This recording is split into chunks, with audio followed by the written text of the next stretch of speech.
शेर की एक दिन की जिंदगी गीदड़ की 100 साल की जिंदगी से बेहतर है। ये डायलॉग तो आपको याद ही होगा। बिल्कुल, इस डायलॉग के साथ ही शेर मैसूर का चेहरा सामने आ जाता है।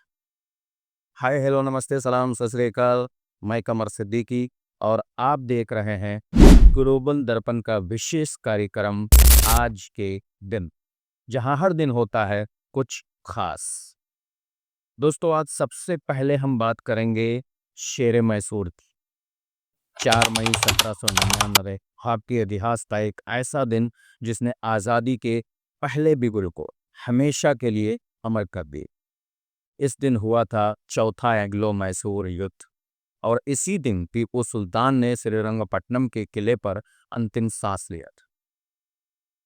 टीपू सुल्तान, जिन्हें मैसूर का शेर कहा जाता है, अंग्रेजों के खिलाफ अपने आखिरी युद्ध में अकेले खड़े थे।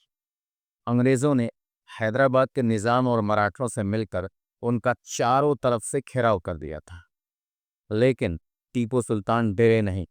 उन्होंने साफ कहा था, शेर की एक दिन की जिंदगी गीदड़ की 100 साल की जिंदगी से बेहतर है। हिला टूटा लेकिन हौसला न। जब अंग्रेज सैनिक दीवारें पार कर रहे थे तो टीपू सुल्तान अपनी तलवार लेकर अकेले खुद मोर्चे पर उतरे। भीषण लड़ाई में उन्हें गोली लगी और वहीं वे ढेर हो गए। और तब ब्रिटिश जनरल हैरिस ने जीत के नशे में चिल्लाकर कहा था कि अब भारत हमारा है। क्या अंदाजा था अंग्रेजों को कि उस एक बलिदान ने पूरे भारत में स्वतंत्रता की चिंगारी पर। टीपू सुल्तान न सिर्फ एक राजा थे, बल्कि वो पहले भारतीय थे जिन्होंने रॉकेट टेक्नोलॉजी को युद्ध में इस्तेमाल किया, अपनी सेना को मॉडर्न बनाया, आधुनिक बनाया और अंग्रेजों के खिलाफ पहला वैज्ञानिक रूप में संगठित प्रतिरोध किया। आज 4 मई को उनका बलिदान हमें याद दिलाता है कि सच्चा देशभक्त कभी समझौता नहीं करता। और दोस्तों, आज ही के दिन 4 मई 1979 को मार्गरेट थैचर बनी ब्रिटेन की पहली महिला प्रधानमंत्री। आयरन लेडी कही जाने वाली थैचर ने ब्रिटेन की अर्थव्यवस्था को नई दिशा दी। उनकी नीतियां आज भी पूरे विश्व में चर्चा का विषय हैं। और दोस्तों, आज ही के दिन 4 मई 1980 को किंग सेशोए का पारंपरिक अंतिम संस्कार किया।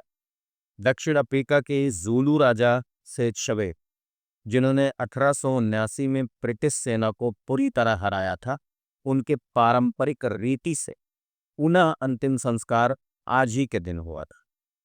ये अफ्रीकी सांस्कृतिक पहचान की पुनर्प्राप्ति का प्रतीक माना। और आज ही के दिन 1959 में ऑड्रे हेपबर्न को ऑस्कर पुरस्कार देगा। हॉलीवुड की दिग्गज अदाकारा ऑड्रे हेपबर्न को उनकी क्लासिक मूवी रोमन हॉलिडे के लिए आज ही के दिन ऑस्कर पुरस्कार दिया गया।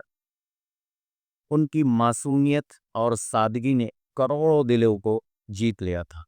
वो आज भी विश्व सिनेमा की एक अमर छवि है। और आज ही के दिन पनामा नहर का प्रोजेक्ट शुरू हुआ था। अमेरिका ने आज ही के दिन 1904 में पनामा नहर के निर्माण की जिम्मेदारी ली की, जिसने अटलांटिक और पैसिफिक महासागरों को जोड़ दिया था। ये नहर वैश्विक व्यापार की रीढ़ बन गई और इसने नौवहन की दिशा भी बदल दी। तो दोस्तों, ये थी आज यानी 4 मई से जुड़ी हुई 5 महत्वपूर्ण घटनाएं। अगर आपको हमारा ये प्रयास अच्छा लगता हो तो ग्लोबल दर्पण को प्लीज़ अपने पूरे परिवार के साथ सब्सक्राइब करें, वीडियो को लाइक और शेयर भी करें। कल फिर मिलेंगे हम कुछ नई कहानियों के साथ। तब तक के लिए अलविदा दोस्तों। जय हिंद।